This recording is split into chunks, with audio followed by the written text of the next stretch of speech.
Hello, this is Jenny Fern, and today I'd like to talk a little bit about reading the book The Road by Cormac McCarthy. So, as I'd mentioned in my previous video about reading The Fellowship of the Ring for the first time, this year is all about reading books a little bit more intentionally, reading things that have intimidated me in the past, and trying to absorb things a little bit more than doing a bit of a rapid fire reading approach. So, The Road is about a man and a boy who are trying to survive in an apocalyptic or post-apocalyptic time. So it's implied that they are living during a time of nuclear winter, and food is incredibly scarce. The conditions are harsh, and in order to survive, they are basically foraging for preserved food in abandoned homes and that kind of stuff. And there are people in this world who have taken a different route for their food and are cannibals. So that's kind of like a terrifying element of this story. There are some really scary parts involving cannibals. So yeah, my general impression, I maybe read about 2/3 of the book, and then in like over a couple nights and mornings. I usually read at night and when I'm eating my breakfast. And then one night I had I think it was about 1/3 of the book left, and I decided to read it that night. And then I got to a really kind of tense, I was afraid for the boy moment in the book, and so I just kept reading to make sure that he was going to be okay. And then it got so critical, and I was so concerned that I just finished the whole thing. And then I think a couple pages, maybe 10 pages before the actual end, I was just sobbing because of how sad it was. Oh, here you can see on the side view of this book all of the dog ears for quotations.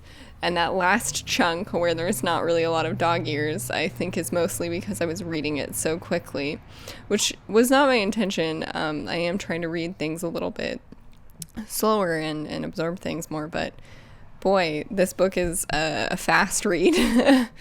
Anyway, this had been recommended to me for quite a long time, maybe like 8 years or something, by my fiance, and he said it was a very good book. It was a very good, I guess it must have been even longer than that, because he recommended it to me as a good example of writing a young child, because I had a young child in one of the stories that I was writing, and I was like, I have no idea how to write a kid because I never been around one before. So there are a lot of interesting choices in this book. Stylistically, it is written without some punctuation. Like, there aren't any quotation marks for speech, and I think there aren't apostrophes for contractions, I believe. And I really didn't find it any bit of a problem, and I think it does kind of help with the bare bones sparseness of this story to be lacking in some of those things.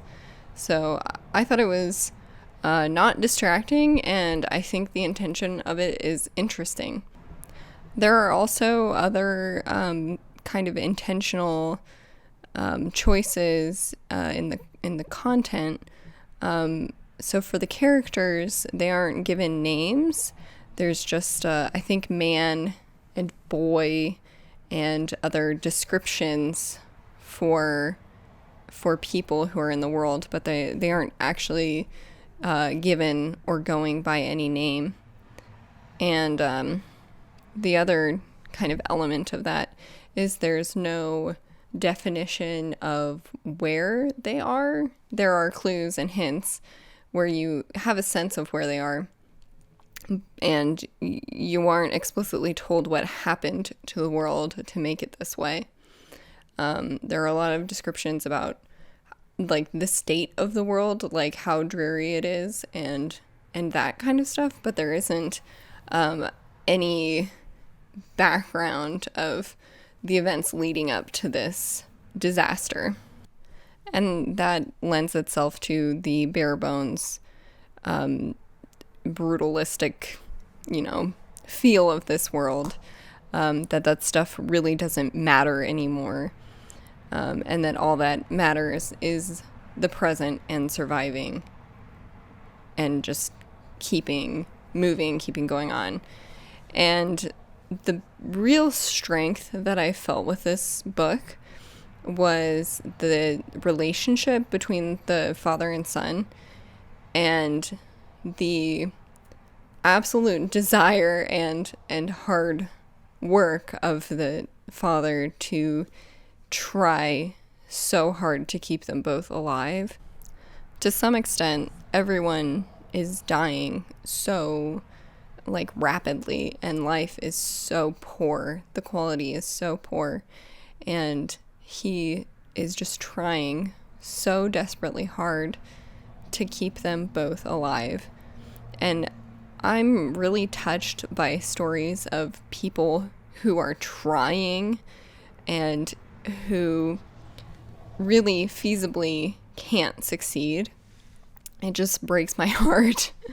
And so I was broken. I was just absolutely sobbing at the end of the story, really, because I thought the man's efforts were so unrewarded in a certain way, like in the way that throughout the story the son is kind of questioning his dad in are you sure you're doing the right thing? And then there's some judgments, because the child is at this state in his life such a good person, and he wants and does see the good in people, and he has a lot of fear as well of ending up in a bad place, that the dad has to explain things to the child that are kind of heartbreaking, and he has to make really tough choices about getting food for them, even if he's putting his son in a scary position, or trying really hard to be a good person, but sometimes not succeeding. And so despite all of his hard work trying to keep them alive, he does have those moments where you feel the pain of disappointing his son, because what you would do in that situation is similar to what the dad is doing.